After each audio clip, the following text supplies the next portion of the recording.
Hello, y'all! So, this month I want to introduce you to the most psychedelic looking herb in the South and the best sleep aid for an overactive mind, anxious thought, circular thinking, which I don't know about you, but that tends to be the reason that I can't sleep if I'm having insomnia. So, let me show you this beautiful friend, Passionflower. So, y'all may have seen this already, and if you have, you probably haven't forgotten it because it is so striking in comparison to so many other flowers and definitely compared to so many medicinal herbs. This one that we're using for identification is actually really cool because not only do you see the flower here, but you've also got an abundance of leaves that we can look at.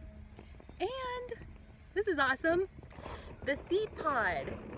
This is the fruit of passionflower. This is commonly called maypop here in the South. So that's not used so much medicinally. That's more a really fun edible because it tastes like a lemon drop candy. It's so cool. You crack it open, you see all these little seeds that are covered in this gelatinous substance that you suck the gelatinous stuff off of the seeds and eat that. It's really tasty. That'll be a lot more abundant like in August and September. So real quick identification. So a lot of herbs, you're not going to always find them in flower. You're not always going to see them in fruit. So that's not the most, that's not the best way to identify herbs, and also you always want to have positive identification even if you do see the flowers on here. So we're going to look at leaves. Passionflower leaves are really pretty characteristic. So they're going to have these deep lobes, like 3 to 5 really deep lobes in them. They're going to grow alternate on the stem, so they're not, I don't know if you can see, but they're not directly across from each other. They're more growing alternate, like in a ladder step formation. So like 1, there's 2, 3, 4. Like they're not growing right across from each other. So that's something you want to look for as well. What parts of this can you use? So we talked about the maypop, the fruit. That's going to be edible. As far as medicine, you can use the flower, the leaves, and the stem, which is super cool. The reason that I'm talking about it right now is because if you are to use it fresh, you're going to want to use that as an alcohol extraction. So that's called a tincture. You would want to take the leaves, the flowers, the stems, and let that, crush that up and let that sit in alcohol for at least 4 weeks. That's a really general way of saying it. You're going to want to weigh the herb out, put the right amount of alcohol, the right percentage of alcohol, the right percentage of water, all that stuff. But as for another time, so basically an alcohol extraction of passionflower is going to be awesome if it's fresh.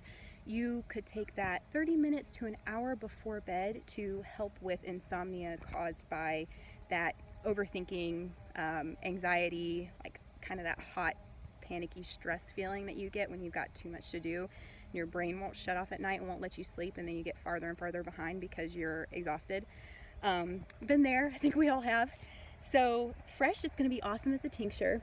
If you get passionflower dried, if you either collect it yourself and you dry it, or you get it from an herb store or a natural food store, you definitely want to make sure that it's either sustainably harvested and wildcrafted, or make sure it's organic. It's going to be really important. You don't want to be taking in poison with your medicine, right? So if you're taking it dried as a tea, which is personally how I like to use it, just because I have a lot more hot, fiery constitution, and so tinctures and that alcohol extraction doesn't always work best for me.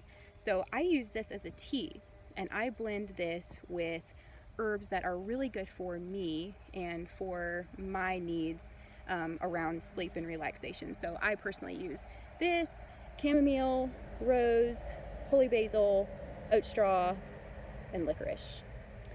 I think that's everything I have in my tea combo. But I take that, I drink that every night, infuse that. With medicinal herbs too, just kind of a side note, you are going to want to do a longer infusion than you would do just the tea bags that you get that are kind of nice for like a little gentle flavor. I do infusions of herbs for at least 30 minutes, like letting the herbs sit in hot water for at least 30 minutes before I drink it. That's just a side note. So yeah, if y'all are in the business as well of like foraging or gathering your own plants for medicine, which I think everybody should know how to do and practice as much as possible, just make sure wherever you are gathering this is from a place that's not necessarily right next to a road, like where I'm at. You don't want like all those fumes and spilled gas like that are concentrated in the soil to be a part of what you're taking in as herbal medicine. You also want to make sure that wherever you're gathering from is really abundant. And even if you see it everywhere, you want to take about 10%, like no more than 10%, collected for yourself, because there are a lot of people out here doing that. You know, there's the bees out here that are pollinating these. You know, you just want to be respectful to all the other people and creatures that benefit from and use this. So that's Passionflower for you. Y'all let me know if you have seen this and you've been curious about what it is, or you've seen this and know what it is and how you like to use it. I'd love to hear from you. And yeah, if you have issues with sleeping, which I think most of us Westerners these days do, I would love to talk with you about that and help you figure out what herbs would be best for you, what things we can tweak in your lifestyle, your mindset, like wherever we can play with what's going on to help you get really incredible rest, because that is going to be foundational for, I mean, so much. So let me know if you would like to talk more about that. I would be really happy to see what I can do. So y'all, enjoy your July, enjoy your weekend, and let me know if you meet Passionflower, this gorgeous southern psychedelic queen we've got. And I will see you next month.